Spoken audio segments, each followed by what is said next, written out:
All right. Here we go, back again on the other side of the coin. All right, we are back again on the other side of the coin. 6:11 a.m. Sydney time, 7:11 p.m. UK time. By the way, Jimmy, is it the same time in Austria as No. to UK? I think you guys are an hour behind, yeah? No, we're an hour ahead. Oh, so it's actually a quarter past 8. Yeah, it's quarter past right. 8. Nice. Ladies and gentlemen, as you can see, Jimmy is back. He's been in the channel a few times, especially for the reviews, and they've been an absolute blast to have Jimmy in the reviews. And today we're going to talk about Chelsea news. And as I said, Jimmy's here. Ram is also going to be. He's just running a little late, so he will be joining us very soon. And these are the boys from We Ain't Got No History. So first of all, before we even start, please check out the description in the information, their socials in the description. Please go out there and follow them in Twitter and look at all the amazing stuff they're doing in We Ain't Got No History. Honestly, that's such an awesome establishment. I've been in the podcast with you guys a few times as well. So first of all, Jimmy, how you doing, my man? Hi, Miz. Thanks for having me on yet again. Always love being on your podcast or your channel. Great stuff being done here. Yeah, I'm doing fine. You know, I finished my banking exam, so I'm now officially a banker, and life's good. You know, Chelsea's doing well. That's good. I mean, that's kind of a make or break thing, isn't it? Yeah. So even while studying, it was like, do I really want to study at the moment when Chelsea would have lost? You know, but luckily we never lost, so it was some grand time studying. You know, always happy and chuffed after a game, more motivated. So thanks for that, Chelsea. And yeah, otherwise doing great. That's brilliant, man. Firstly, congratulations for your studies being over, and congratulations to officially being a banker. I used to be a banker. I used to work for a bank here in Australia called Commonwealth Bank, you know, obviously then I've moved on and gone into a non-banking financial institution. So I completely understand what it means to be a banker, man. So good luck to that. Cheers, man. And yeah, like Chelsea winning, it's been happy times, man. It's so good to talk about Chelsea football. It's just been a brilliant sort of last couple of months since Thomas Tuchel has taken over. Yeah. Let's talk about some Chelsea news over the last 24 hours, all right? Let's get straight into it. First topic, Fikayo Tomori to AC Milan. AC Milan want him on a permanent deal. He's taken this opportunity by storm, Jimmy. Like he's the starting centre back. I believe he's also removed Romagnoli, I think, or one of their other CBs, and he's a starter over there. Yeah, we've seen him play in recent times against Man United, where he's been very, very good, albeit AC Milan got knocked out. But he had a very good game. I don't normally watch that much Serie A and not much of AC Milan, but reports are flying left, right, and centre that he is actually playing very well, and he's one of their main defenders right now. And AC Milan have not made this a secret at all. These guys want to make him permanent. They want to. I think I read a report recently saying that they've got about 13 million pounds in their kitty, or 16 million pounds in their kitty, and they just need to raise a little bit more. I think the clause is they've got to pay 28 million pounds to get Tomori, and then that's it. That's the end of it. Chelsea's got no say to it. There is no, buyback. There's actually the clause is for AC Milan to buy, the option to buy. So, Jimmy, how do you feel about this, man? I mean, I'm pretty sure you're one of those that actually favoured Tomori and wanted him to sort of prolong his career at Chelsea, yeah? Yeah, I mean, it's a tricky situation because I think us as Chelsea fans, we're all kind of scarred after what's happened. Lukaku, De Bruyne, Salah to an extent. I mean, he was a bit older, but the younger lads that were destined to become great at our club, and for one reason or another, then got sold. Just left, whatever. Yeah. And it seems as if history is repeating itself all over again with Fikayo Tomori. I mean, no one ever really doubted that he's got it in him to be a really, really good defender. You know, whether he ever reaches that world-class bracket, you don't know. You know, we can't say at this point. But then again, he's really young, and yeah, I mean, he's been doing really well at AC Milan. As you already said, I'm not really a big Serie A watcher. Also, I don't really like the Europa League because, you know, only losers are in the Europa League. Big talk from a Champions League quarter-finalist, eh? No, so no, I'm kidding, of course. You know, Europa League's fine. Anyway, he's doing bits there, and he's really doing well. And I mean, he has displaced whatever, Romagnoli anyway. Romagnoli, The thing is, Romagnoli, that I do know, because I've got a mate who's a Milan fan. He hasn't been playing well, so it doesn't seem as if it's been hard to displace him. He hasn't been playing well for quite a while now. So he's like one of the few that haven't actually profited from, you know, this new invigorated AC Milan side, which is great to see, because I'm not a Milan fan, but I've always had kind of a sympathy for them since you know, the days of Kaká, which I just love them, and Seedorf and all. That was a great team to watch, and that was an amazing team, man. Yeah, Seedorf, Kaká, Pirlo, Inzaghi. You know, it's a very legendary club, and Shevchenko.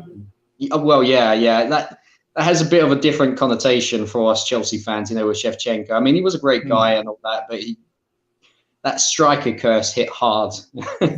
And so it's a great club for him to be, and I can understand why he'd say, you know, why should I go back? You know, yeah, I was there since I was a lad, but why shouldn't I? You know, they are playing me, they are believing in me, and you know, because I've been reading it quite a few times, it's a bit hard not to feel, okay, how much say has Frank Lampard had in this? Because, you know, this isn't having a go at Frank Lampard, but it's a fact that he didn't play him.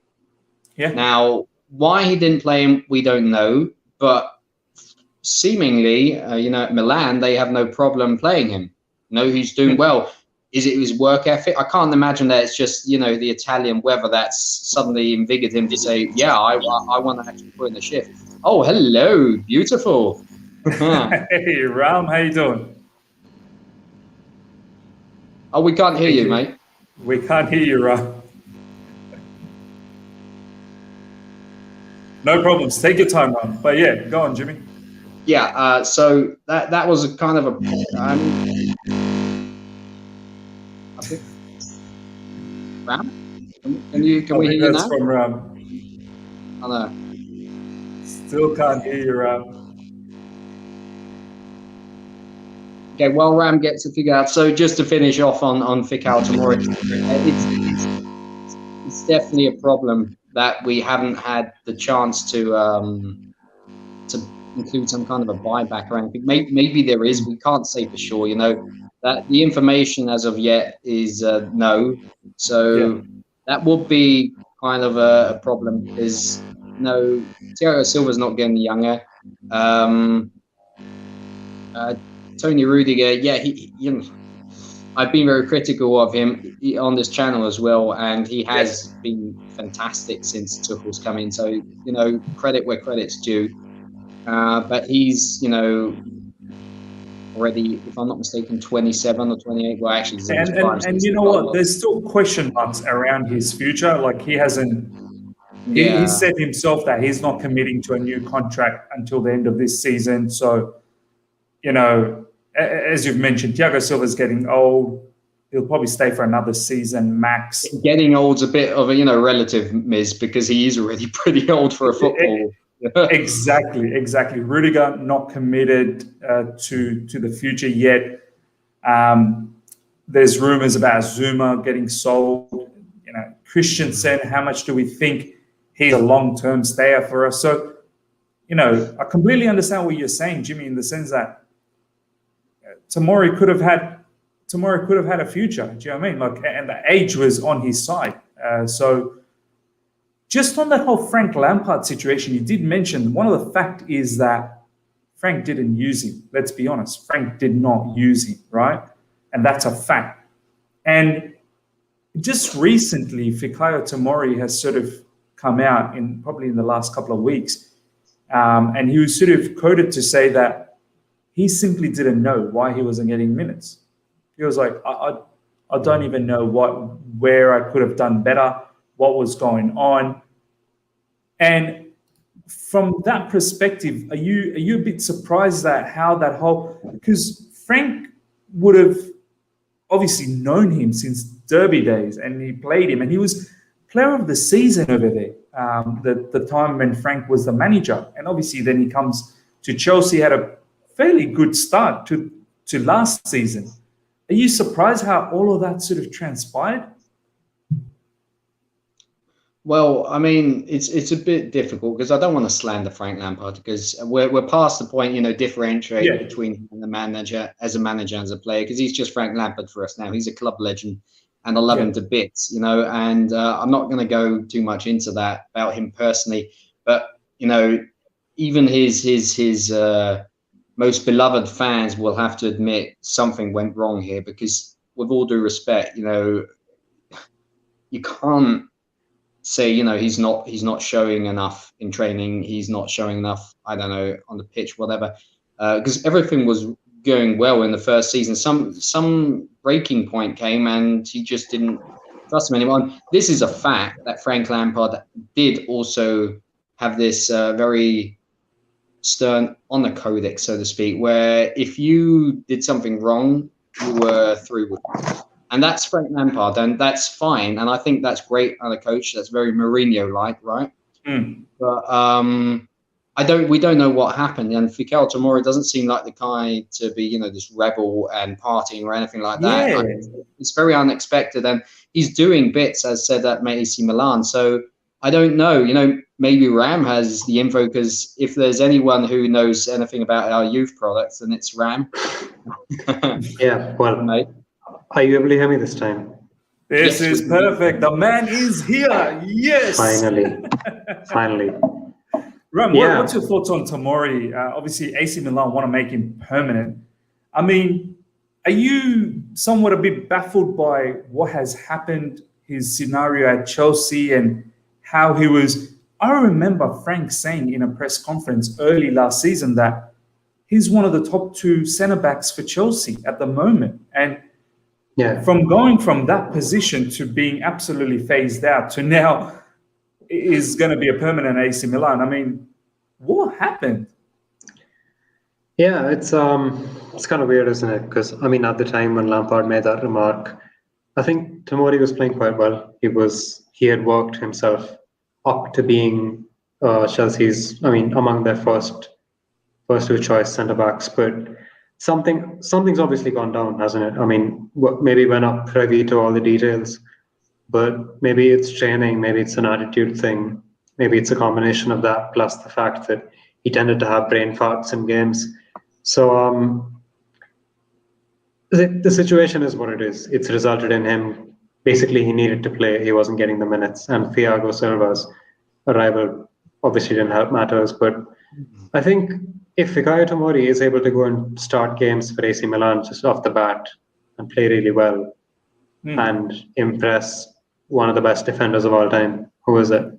The director of football. Yeah, director of football at AC Milan. I don't think I think it kind of suggests that Chelsea shouldn't really be selling him, because if you think about the overall succession plan, you've got Fikayo Tomori and you've got Mark Guehi coming through. This is in the most immediate future, before you talk about your Levi Colwills and Buyamas and all those kids. The people who are very ready to play Premier League football right now are Tomori and Guehi. And Guehi has 2 years left on his deal. So it's very, very much possible that Guehi could leave this summer. And I feel that not enough people are talking about that, because he's very, very good. He's probably been like the best centre-back in the Championship this season.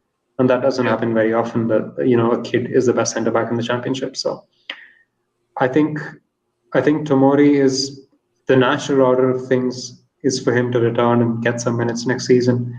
I feel like if Lampard was still here, Tomori would have played his minutes at Milan, come back and played. He would have played again. But now I think the entire equation has just been complicated with Christensen being in form, Rudiger being in form again under Tuchel. So it's complicated, but at the same time, there is room for Tomori here. As long as we're playing three at the back, there's room for him to get enough minutes. But you know what, Ron? The crazy part is the clause on Tomori's contract states that AC Milan can buy him, the option to buy. So so the ball is actually in AC Milan's court, where if they want him, they'll trigger that. I think it's a £28 million trigger.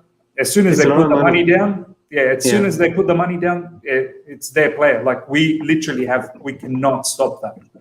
I mean, we can kind of stop it if Tomori decides he doesn't want to go there. But But the thing is, I was skeptical at the time, right? But then when he moved to AC Milan on loan, there were some noises through journalists, various outlets, that there was kind of an expectation on all sides of the deal that the option would not be triggered at the end of the season unless he performs exceptionally well, because it's almost 30 million, and AC Milan these days is not the AC Milan that we used to know a decade ago, who used to wield a lot of spending power, But they're not the type to splurge a lot of money on players now. They're kind of playing it smart. They're buying low key, but they're buying smart. So this I still think Tomori would be a really good buy for any team of that stature, but paying almost 30 million. Not that he wouldn't be worth the money. It's just I'm not sure if they would go all the way and actually commit to spending that much money. So I think everyone would have been aware that this element exists in the deal. So it's not a given that even if he plays well, they buy him. It's entirely possible that they could choose to pursue someone else, but he's fulfilled the purpose for which he went there, which is to play very well in the short term, which he's doing. So I think it definitely means that he could still be playing football for Chelsea next season. And in my opinion, he really should be. So No, this is a very interesting take. I don't know why I didn't think about it. I should have probably thought about it. It's a good point that you made, that what if Tomori doesn't want to, AC Milan could say, I want you, and Tomori could say, well, I don't want to be here. I want to go back to Chelsea. And then, you really don't want to have a player that doesn't want to be at your club. So, it's interesting to see what happens from here on in. Let's move on to the next one. Paulo Dybala. Now, I don't know some of these rumors, if they, how big these are, but I think it's still interesting to talk about some of this because it's an entertaining sort of topic, right? All of these transfer news. I'll start with you, Jimmy. Paulo Dybala is someone who is not getting that much. Well, he's not getting minutes at all in Juventus in recent times, and they're on the verge of. Similarly, like AC Milan, it's not like Juventus have loads of money, and all the Italian clubs are struggling at the moment anyway. They bought a 34-year-old Ronaldo for 100 million quid. Well, I think they can have some to splurge. But you know what? They're looking to let him go. They're like, your wages are too much, Cristiano. We need to get rid of you. So I think this could be it. This season could be it. So. And now the talk is Paulo Dybala. They could be looking to offload him. He wants to probably go as well. There's a few teams that are in line to get him, as the rumors say. Tottenham is there, Liverpool apparently there as well. But another name is Chelsea. So I want to get your thoughts. I mean, let's forget for a second whether it's true or not. It's probably not true. But where would Paulo Dybala fit? And would you like a player like him to come into Chelsea? Well, okay, two parts of that. First of all, where will he fit? Well, nowhere. We don't need him. Simple. Second of all, do I want him? No. The thing is, I don't think that we need to invest heavily. That, provide. I know this sounds weird because we have been having problems scoring goals, but. I'll come to this. So the thing is, I don't think we need to invest heavily into our attack, apart from one player, that's Haaland. If we get Haaland, fantastic, right? That is the only player. If we would only sign him next summer, fantastic. We don't need anyone else. That's my point of view. Yeah. Only Haaland. Everyone's saying, well, that doesn't necessarily, solve our goal scoring problem. I think it would. I don't think we've had anyone of that mentality as a striker at our club since Didier Drogba. So I think he would change everything in an instant, from one day to another. And Paulo Dybala would not do that. Now, he is one of those hybrids attacking options, which we already have in Timo Werner. No, thank you. Exactly. If we wouldn't have Timo Werner, sure. But Paulo Dybala hasn't been playing overly well recently. He hasn't been playing at all, but also already last season, he wasn't, you wouldn't have attributed him to our elite in Europe. No. And he's living, and I'm going to use this example very, very purposely because, well, in 10 minutes, Austria's playing. It's a very similar development to David Alaba, where, when he was really young, he was phenomenal. He was hyped up amazingly because he was just that good. And then while he aged, Alaba's 28, if I'm not mistaken, so he's not old. He is. Well, in footballing terms, the end is nigh. No, but he just didn't live up to that initial hype, and the same it feels as if is the case for Paulo Dybala. Now, I don't know exactly what his age is. Please, if anyone does know, then tell me. But 27. Let me just check this out. How much, Ram? 27. 27. Blimey, he's already 27. He looks like 20. He's 28 in November, by the way. So. Yeah, no, that's a easy no then. That's an easy no. Wow, thanks for that, Ram. I did not know that. He's almost coming out of his prime. Like 28 is like you're sort of sliding away from your prime now. You know what I mean? Like, and it feels like he's never been on his prime either. Like I don't think I've ever seen Paulo Dybala on his prime. So yeah, and that's it, isn't it? Because we need a proven goal scorer, and he won't give us that really. He might be, something that surprises us. A surprise package where you say, "Blimey, now he scores 10 plus goals immediately." Maybe, but there's no guarantee to that. And because I just read that comment. Thanks for the comments on the stream. Yeah, sorry, you're wrong. There's something about Haaland. And that I'm not saying this just because he's so good at Dortmund. This has already been the case at Salzburg, and I watched him a lot at Salzburg. Forced more or less. But there's something about this mentality which just separates him from everyone else. You do not know how strong this guy's mentality is. This, when you attribute the kind of characteristics that our old guard had, this guy would be one of them. I would vouch for that any day of the week. This guy would change this team in the way that we'd have a goal scorer that is never low on confidence. He knows where he has to stand. He's strong. He can finish no matter how, and he's ruthless. And Jimmy, it's a good point that you've made that. You've actually seen Haaland from the Salzburg days, because obviously being in the the Austrian sort of league, like you would have followed, and you would have seen this lad's character. So you're not one of those fans that just started watching him in Dortmund and you're like, oh wow, he's so great. Like you've seen him previously. Yeah, this guy knows what he wants. I mean, that's something that nowadays is very seldom the case. He knows what he wants. He knows how his career is supposed to be playing out. He knows what his objectives are. He's really pissed off. Case in point, the last performance where he stormed off in the Bundesliga. He hates losing. As said, I couldn't explain it any different than he would have been the perfect fit for our old guard. And, say what you want. And I love our players, each in their own way. And Timo Werner, I love him for his mentality wise and that he's just such a fun guy. But, that kill instinct where you say, this guy will go, that's not him. And it's not Havertz, it's not Hudson-Odoi, it's not any of our attackers in recent years, without the exception of Diego Costa, but he had his own problems. That's why I'm comparing him to Drogba. And the thing is that Haaland seems even more ruthless than Drogba for that age, so... Oh, for sure. I can't know for sure. Of course not. Maybe he would need time to acclimatise. But the thing is, the way he plays, it fits in the Premier League. Yeah, no, absolutely, absolutely. Let's move away from the Dybala talk. I think we can all agree this is probably not happening. It's not something that Chelsea needs. As you said, he's probably a hybrid, and we've got a hybrid with Timo Werner. We need a lethal striker. Ram, let's now talk about the next topic, another news that's sort of floating around, and there could be some truth behind this because I don't know the future of this particular player.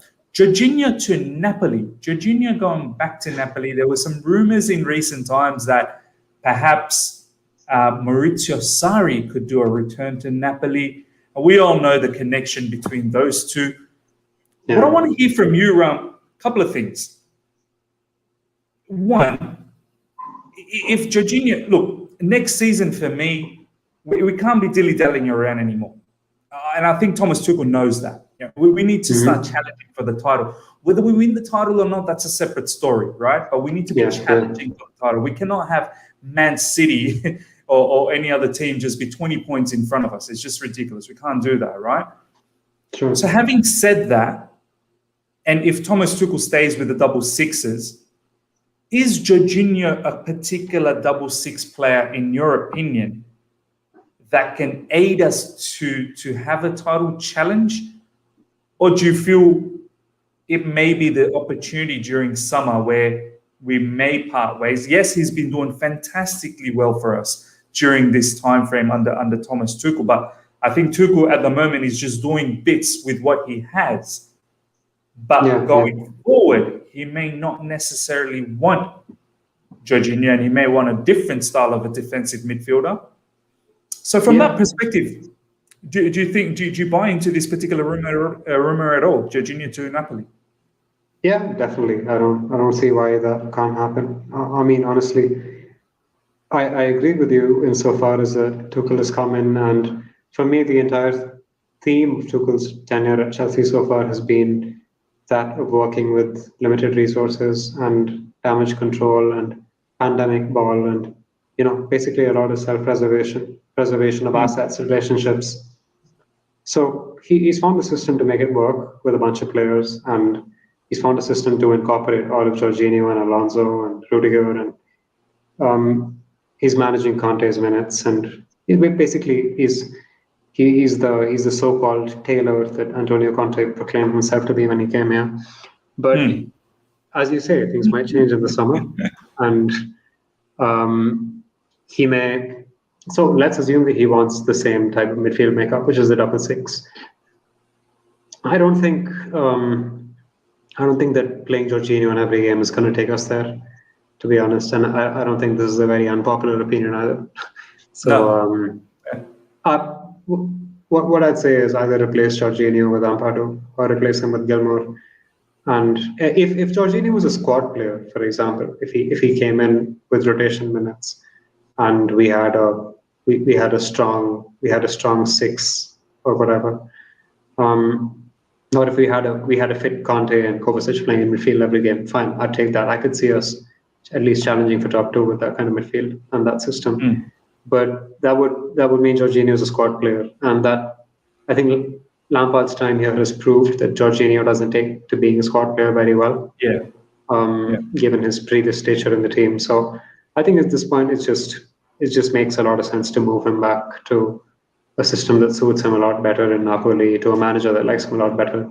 Recoup whatever money you can on him, because you're never going to make the same money that you did when you bought him. So I think try and cut your losses in the summer. It makes a lot of sense. Replace his projected rotation minutes with either Ampadu or Gilmour, and have three other solid midfielders competing for spots for two midfield places, and you're sorted. It's very logical, isn't it, that way?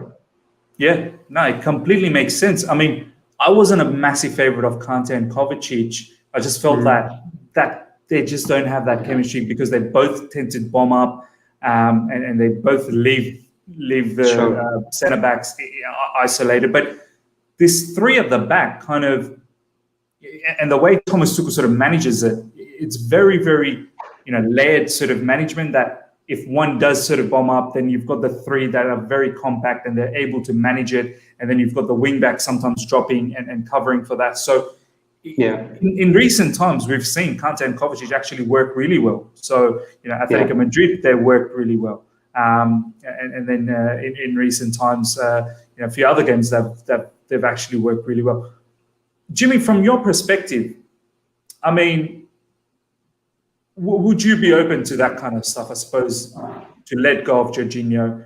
And I think it kind of makes sense what Ram said.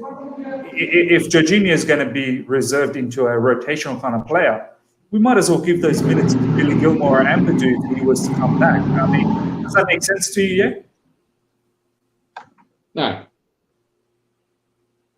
I like Jorginho. I'm aware of there being a large portion of the fan base that don't. Seb C says hello, but he's just trying to be contrarian. I heard him talk about Jorginho before.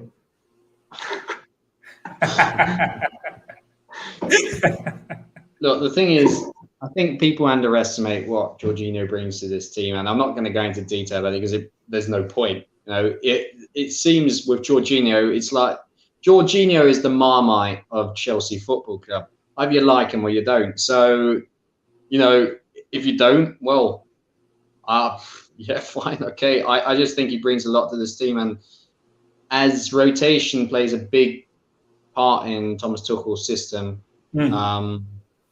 I don't see the point in letting him leave. And while I feel quite confident that he won't leave this summer, first of all, I highly doubt Maurizio Sarri is going back to Napoli. Aurelio De Laurentiis is an absolute madman. He won't let him back because he feels betrayed, and he's that typical Italian honor codex kind of crap. And Napoli fans, I don't know if you saw what happened after he left, but I highly doubt they'd be too happy, and De Laurentiis will know that. That's the first thing. Second of all, I don't think Napoli will pay the kind of cash that Chelsea would want for Jorginho. And while I feel really confident, what makes me feel really confident is that Jorginho was wanted by Tuchel at Paris Saint-Germain, similar to N'Golo Kanté. So I don't really think he'll leave. And so, I totally get what Ram's saying. Recoup what he's been worth. He's at no, I'm sorry, I can't say that he's at an age. I think he's 28. I mean, we always make players sound so old nowadays. He's 28, his life's over, but he's still got. He's a grandpa now. It's old enough in context of what we paid for him, to be honest. That's a totally fair assessment. Yeah, you're right about that, of course. But the thing is, I think he brings to his team a lot of balance, which maybe, other players like an Ethan Ampadu, Ethan Ampadu will, I'm sure, at one point. But first of all, with Ampadu, we don't know where Tuchel sees him. The long debate about, is he a centre back or is he a centre mid? At Sheffield, he's been playing primarily as a centre back. So, why would Tuchel bring him in as a centre mid while we have Gilmore? Now, I don't think that will change. That Gilmore will be the fourth choice anytime soon. So, who do you bring in instead of Jorginho then? And say what you want about him, but he works. He works with. Jimmy, the big question, though, do you believe Jorginho could be part of a title challenging pivot for us? Like, I love Jorginho. I love Jorginho. I'm one of those that have really, really backed him under Thomas Tuchel, and I've also said that, it's not true that he's a bad player like he's deemed to be in the previous regime. He's a player that needs a particular system, and once that system is played, he's a fantastic player. I've got doubts whether he is the solution for us to go on a title challenge. Like, what's your thoughts around that in regards to Jorginho? Yeah, we won with him the Europa League. So any argument that's made, we won't win trophies with him is is irrelevant. It's not valid because it's not true. There's a fact we have won a trophy, and it's a European Cup with him. And, you know, just putting it on him that we're not currently, you know, challenging for the title would be absurd. You know, and anyone who's rational would agree with that. That's not on Jorginho. There are a lot of factors that have played into that, but it's not Jorginho. You know, sure, he can be part of it, but not solely. That's stupid. Anyway, so yes, I can see him, because the thing is, he won't be playing every game. You know, not with Tuchel, who we don't know who would be the next manager. Let's hope that it won't change and that he doesn't fall out with the board. As you remember, that was like my major concern.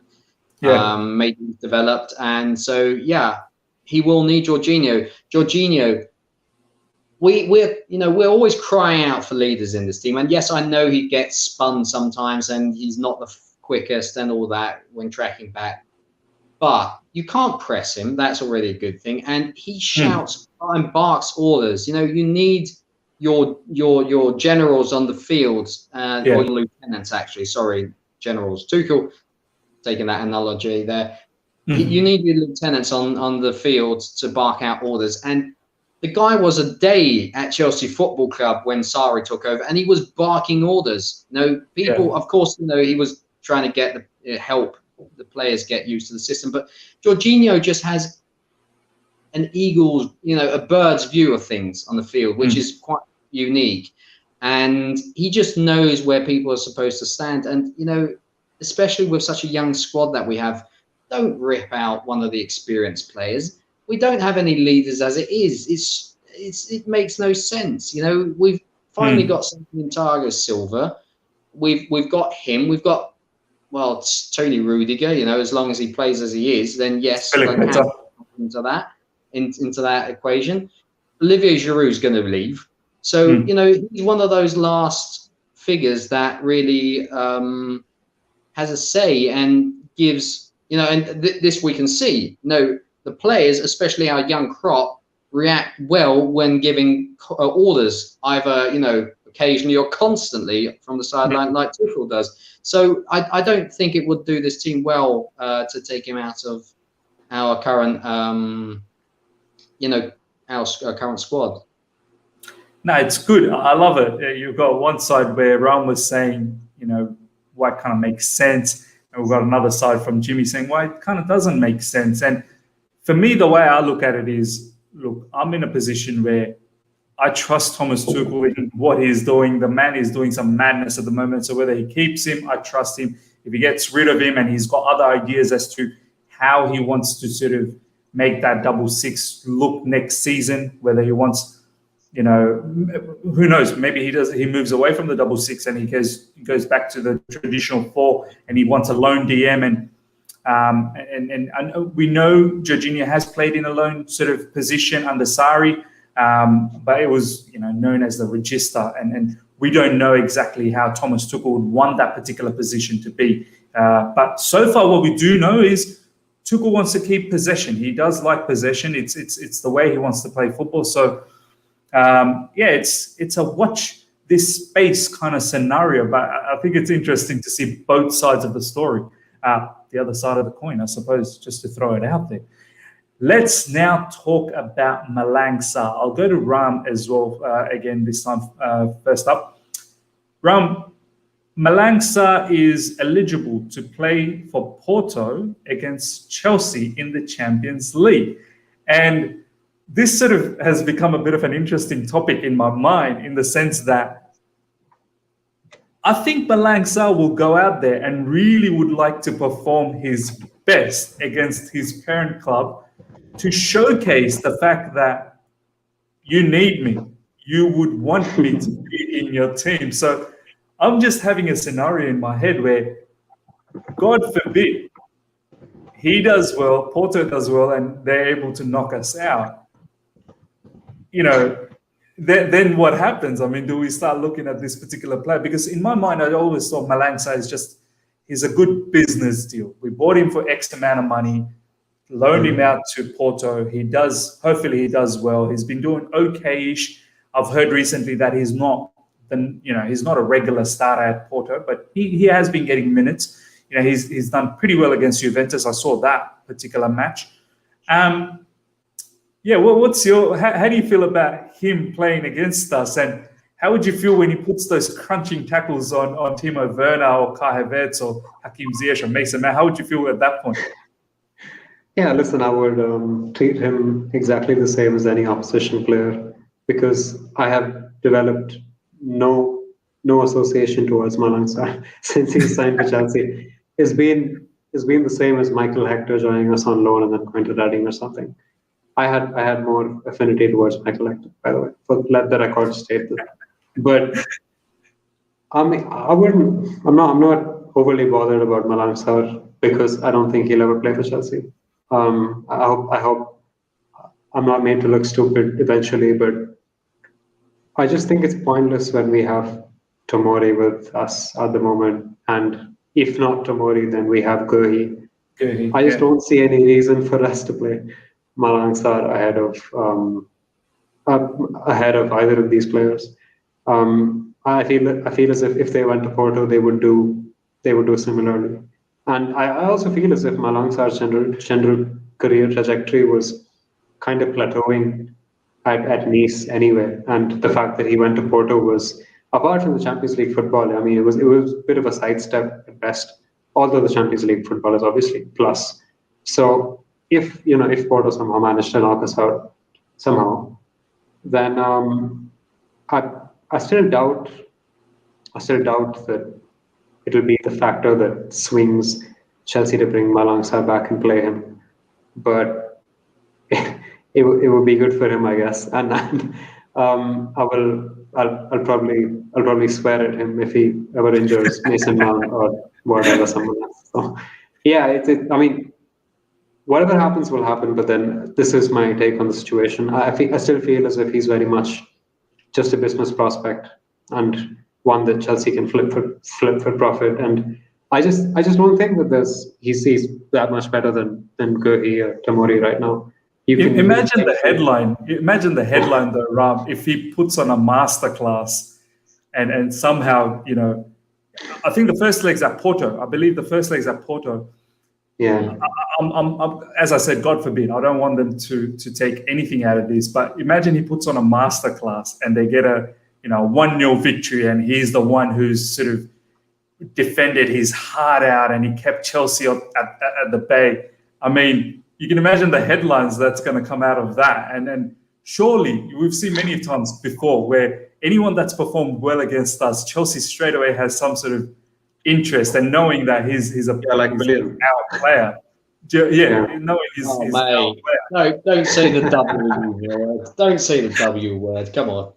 But yeah, from that perspective, you wouldn't be one bit phased, yeah, Ram. Like, I mean, good luck to him. I mean, I'll be annoyed. I won't deny that. I'll be quite annoyed if he puts in a masterclass. But I mean, if I'm Petr Cech, I'm not going to let that one game influence me. But yeah, if I'm a journalist, I'm probably having a field day with it. And if I'm a Chelsea fan, I'm just pretty darn pissed that he's chosen this day to turn up, But you can't fault him, really. He's got everything to prove. So if I were him, I'd want to put in the best game of my life. So yeah.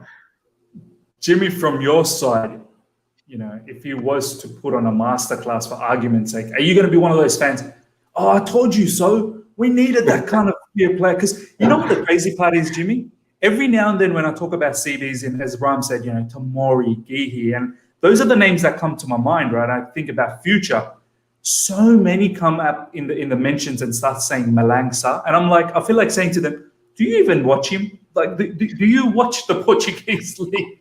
Why are you throwing that name? So from that perspective, Jimmy, are you going to be one of those when you see if he does well, I told you so. He was always a superstar. I knew he was a youngin that was just around the corner.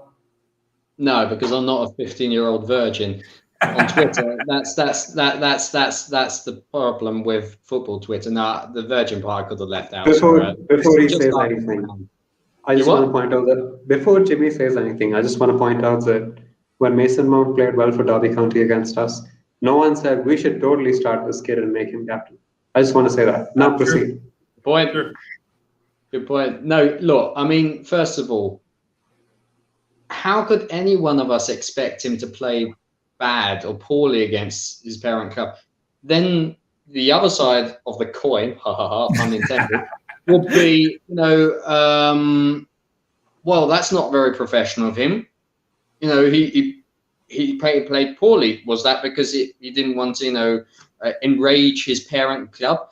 That is professional. He's a professional football player, and he plays for Porto currently. So I'd expect nothing less of him than to put in, his best kind of performance. And if it really does cost us the game because of one player, well then, especially a defender, well then that's on us, really, isn't it? I think it's very, very important what Ram said. I'd love for him to, excel and solve our defensive problems, which we currently don't have. But he did seem as if he plateaued at Nice, and people saying, well, he wasn't good enough for Nice. That's a bit more deeper than that. You should read up on the whole Vieira fiasco with him. That was a bit tricky, and Patrick Vieira, well, we know he's an Arsenal player, former one, so he's a bit weird. So the thing is, there were problems there, and then he was always being played at left back, and he didn't really want that. And I can understand that if you're a centre back and you're always being played out of position, then that causes a bit of friction. And even then, he wasn't bad. And as far as I know, he hasn't been playing badly when called upon at Porto, but he only played nearly exclusively in the Champions League. So he's played well there when called upon. And, what makes me think why Thomas Tuchel would maybe say, give him a shout, why not, try him out, is he will be our only left-footed centre-back. We've been crying out for a left-footed centre-back for ages. It just gives you a comfort in that back three, which we don't currently have. I don't want to take anything away from Antonio Rudiger. He's been playing well, even though he doesn't. His left foot isn't his preferred foot, but still, it's just something different. And he will be our only left-footed centre back. Though I actually. Shame on me. I'm not sure if Mark Guehi is left. Mark Guehi can play, but I've realised recently that he's not left-footed. Is that right, Ram? He's right. Yeah, he's right-footed, but he can be very comfortable on the left, like Fikayo Tomori, if you consider him to be comfortable. Look, I don't. Maybe it's another Christian Atsu. Well, Christian Atsu came from Porto, and Malang Sarr came from Nice initially, but. Maybe it's an Atsu where we said, this is a good bargain. We get him on the free and then sell him for a few mil, although I'd expect Malang Sarr to fetch a bit more than Christian Atsu, actually. But, yeah, we have this insurance there where we say we do have an option for free as a left footer. Give them, pre-season, and we'll see. But coming back to the Porto game, as I said, I'd expect nothing less than for him to put in his best kind of performance, because that's what he does. That's what he's paid for. And I think anyone at the club would agree with that, because, it makes no sense for him not to play well. If he would, in the 95th minute score the winning goal at Stamford Bridge, okay, maybe I would be a bit pissed, right? Yeah, maybe then I would be pissed. But, he seems like a generally nice guy, and, holding that against him, I don't know how I just thought of this, but can you guys remember the World Cup 2002 when South Korea played against Italy, and that South Korean player scored in extra time against Italy, and he was, I don't know which Italian club, but he was at an Italian club. And then they threw him out, if I'm not mistaken. That's just stupid. I get that Italian blood. You're very, very passionate, but anyone holding a grudge against Malang Sarr, if he plays well against Chelsea in the Champions League, and that's not even a given, because he didn't start against Juventus. Depending on, I can't remember, was the Porto player sent off or injured? I don't know, but we don't know if he plays for sure. So let's just wait and see. If he plays well, then good on him. As long as he doesn't score a vital, times deciding goal against us, it's fine. Nah, true. I've got my younger brother who's actually logged in and watching this right now on the way to work. I believe, or he's getting ready for it. He's saying Malang Sarr should have gone to mid-table Germany. He's not that good. Pretty much the player he was at 17. I think it's pretty much what you guys have been saying, that he's sort of plateaued. But yeah, it's interesting. I think the point to take from here, Jimmy, is what you said. He's a professional footballer.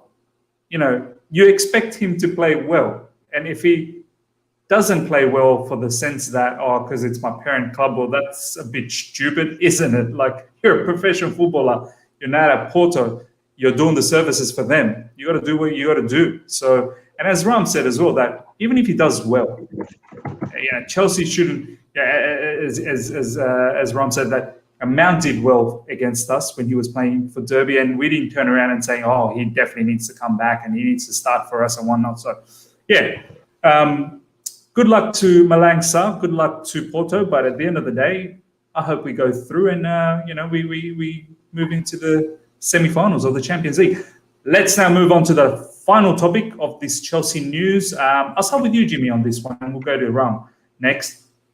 Callum Hudson-Odoi has come out in the last 24 hours saying that my favourite positions are left wing and number 10.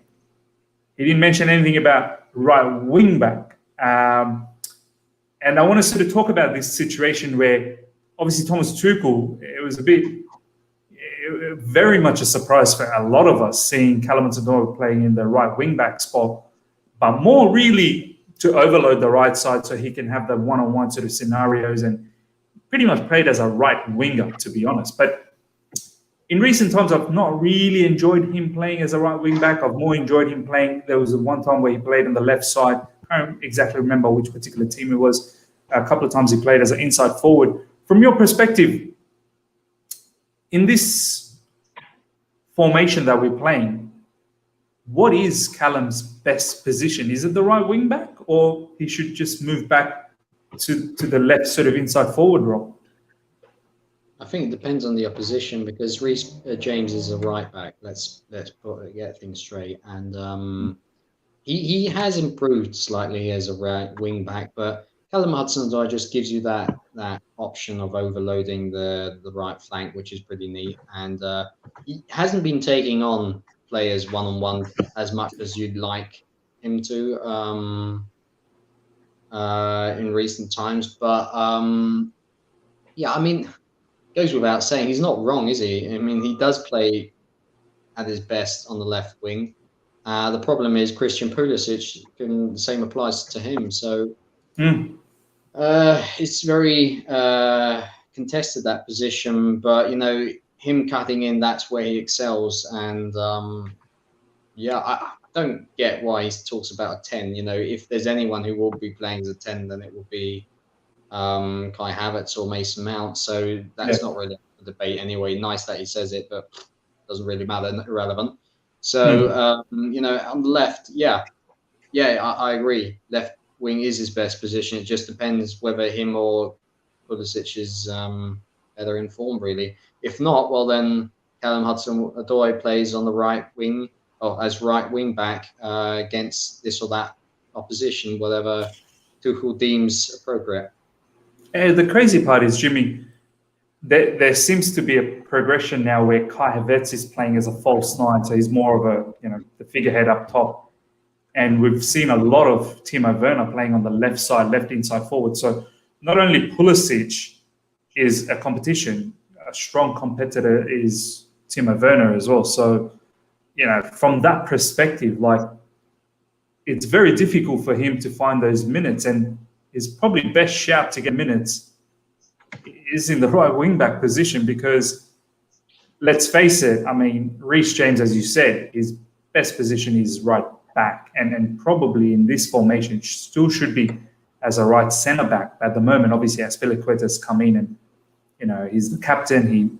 Thomas Tuchel has said that he wants the captain to play. If we were to continue with this sort of formation, Jimmy, are you worried about this player's game time? Because, as you said, 10 is not something he's going to play. Right wing back is not really a position where he should be playing long term. we should be looking at a different wing back then. And the left wing back, well, you got too many players vying for that. I don't know. It's I think at the moment he's just happy he's playing. I think that interview shouldn't be, taken as, oh, he wants to play there or, he'll leave. He's got a long contract and he's suddenly playing a lot, which he's been hoping to do for quite a while. And Thomas Tuchel will know what he'll do using him or utilizing him. So we'll just have to wait and see. At the moment, if he plays well on the left wing, or actually left inside forward, then fine, then so be it. I think he can excel there. If he can help the team as a right wing back, then have him play there. It doesn't really matter what he wants; it's what Tuchel wants. Yeah, no, good point. Good point. Ram, from your perspective, I mean, yes, what Jimmy said. At the end of the day, it's what Tuchel wants, but every player has their own agenda as well, their own sort of belief that, well, where's my career sort of developing, where it's going, where they see themselves excel the most. Is he going to be happy to continue as a right wing back in the future if he's going around saying that left wing is is his favorite position? No. So firstly, I think it's important to mention that his right wing back role is actually basically a right winger role, because he's usually employed at right wing back against these low block sides. And so when he's playing as a winger, when he's playing as a wing back, he's operating very high up the pitch. So it's kind of, the question is a little more philosophical, because it's more about the role than the position itself. So yeah, I guess essentially you're just debating about whether he's better on the right or whether he's better on the left. For the record, I think he can make a very good number 10, in my opinion, because of his ability to receive high up the pitch on the turn and his passing through the lines, all of which I rate a lot. So theoretically, I think he has what it takes to be a 10, but obviously we have a bit of a logjam in that position. So I think, probably say left wing is his stronger position, because he's best when he's cutting in from the left and then trying to either cross or angle in those shots from the diagonal angle. But it kind of depends on how the team is set up, really, because I can see him being really effective when Reece James is playing with him, for example. So I think the point that needs to be driven home here is Callum Hudson-Odoi is very, very good. So he's going to be really good in a lot of roles. So I think marginally he would be a little better as a left winger cutting inside. But then I also think that when you talk about him as a wing back, you're basically talking about him as a right winger. In which case he is also very good. So it's fine margins in my opinion, but I think long term he probably pans out as a winger on the left, I guess. It can say the thing is, you don't know what's going to happen at Chelsea because you have Pulisic, and you've got other wingers who need to get time as well. So it's difficult to say, whether someone's going to consistently keep playing on the right or keep playing on the left. So even though the left may theoretically be his best position, based on empirical evidence, really, it's entirely possible that he, from this point onwards, his trajectory just blossoms into him becoming a really proficient right winger because of circumstances, really. Because I think that's the main shaping factor in how a player develops. So sorry to go a little tangential there, but I just want to cover all the bases. No, it's perfect. I think what really sums it up is what you said. I think it's important to realize all of these different positions that he's been playing, that he's a good player, that he can play in different positions and excel. I've been a bit critical of him in recent times when he's been playing as a right wing back. I just don't think he has been, in recent times, the impact from the position. I want him to be more aggressive 1v1. I want him to take the player on a lot more.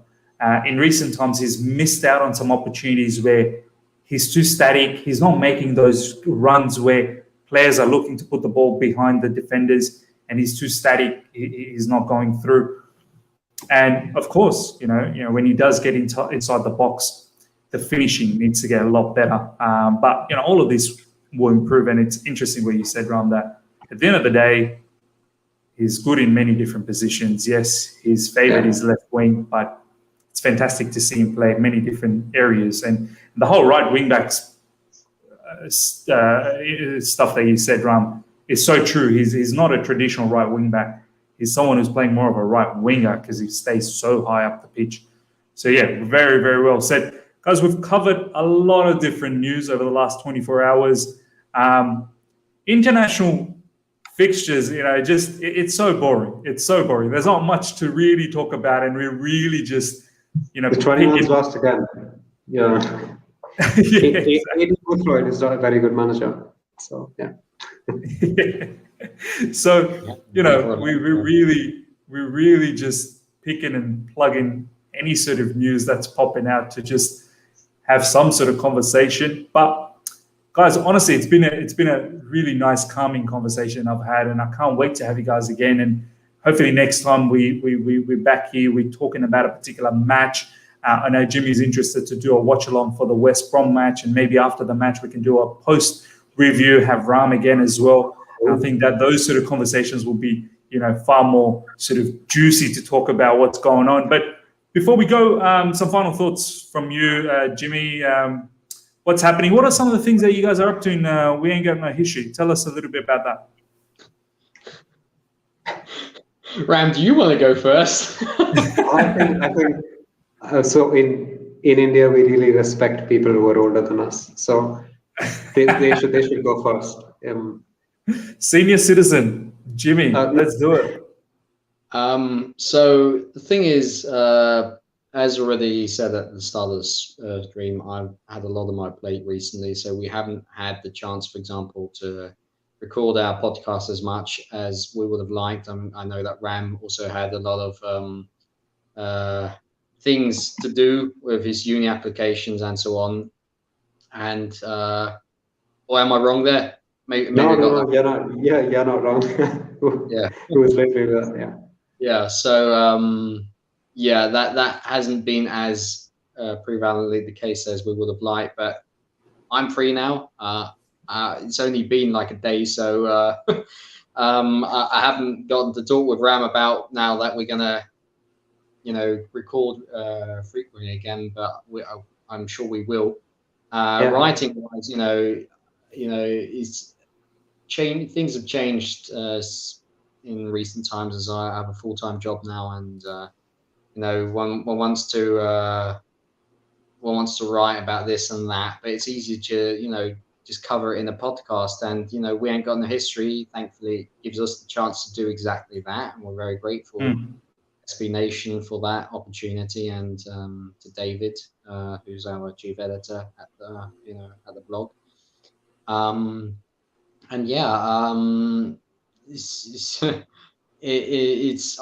have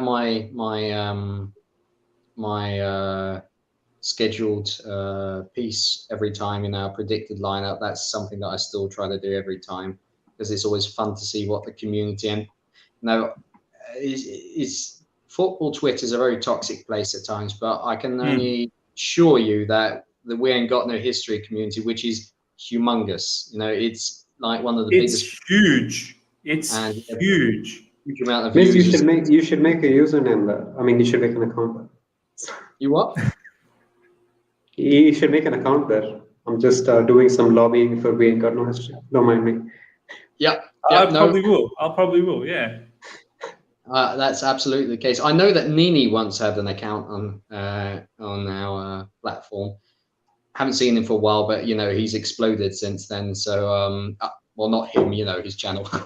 But it's a big community, and it's very friendly, and I love reading through the comments about 100 times more than reading through Twitter comments, because it's just very toxic at times, and you don't really get that. I mean, of course, you have your black sheep, but we have very active and balanced mods that keep it clean, and it's always good for a discussion. So that's something that I love to see. You know, work with the community, see what are they up to, in the sense that what lineup do they like to have? What players are they, focusing on to have a start? And it's always fun. So that's something that I still keep doing, and I also love doing.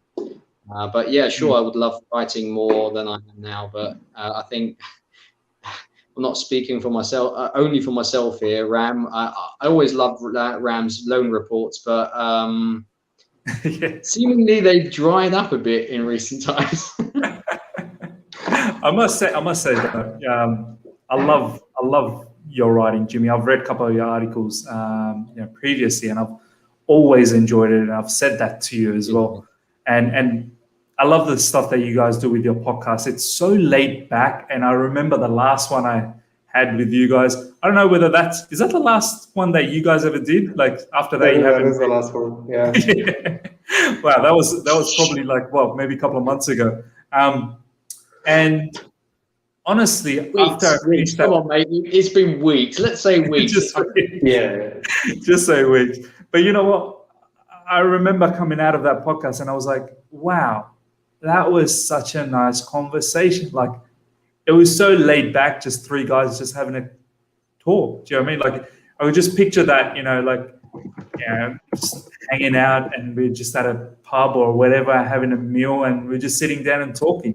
And that's how it kind of felt. It was really, really good. So, guys, honestly, to my viewers that are online right now, to the viewers that are going to watch down the track as well, please go and follow We Ain't Got No History, and also Ram and Jimmy. All the information's in the description. You will not be disappointed. I'll tell you that much. You will not be disappointed. Ram, some final messages from you before we close the show. You might be disappointed if you follow me on Twitter, to be fair, because I tweet more about like Morecambe and Exeter City and Plymouth and all that good stuff. All the exciting teams out there. All the real salt of the earth football. But yeah, it's seriously, this is my first time on the other side of the coin. I think Jimmy's been here before, so it's been very enjoyable, to be honest. I just as long as I haven't been looking at my own face on video, because I don't do this very often, but yeah, as long as I haven't been doing that, it's been very, very enjoyable. And just like the last podcast we have, because I think we've done this a couple of times for We Ain't Got No History, and as you said, it just felt really natural over there. So it's just the same thing really over here, just pretty chilled, and it's just three people relaxing and talking about Chelsea, really presenting opinions on either side of the coin, as per just keeping it on brand, Yeah. So yeah, that's it's been real fun, and hopefully we can do this again before too long. So thanks. 100%, we will be doing this again, and I can't wait till all the sort of league football comes back. But honestly, it's been a pleasure having you both boys here, and it's been a lot of fun. To everyone that's been watching, thank you heaps, and once again, thank you so much for all the support that you've given me. Please subscribe, smash the like button, and until next time, everyone, take care. See ya. Bye.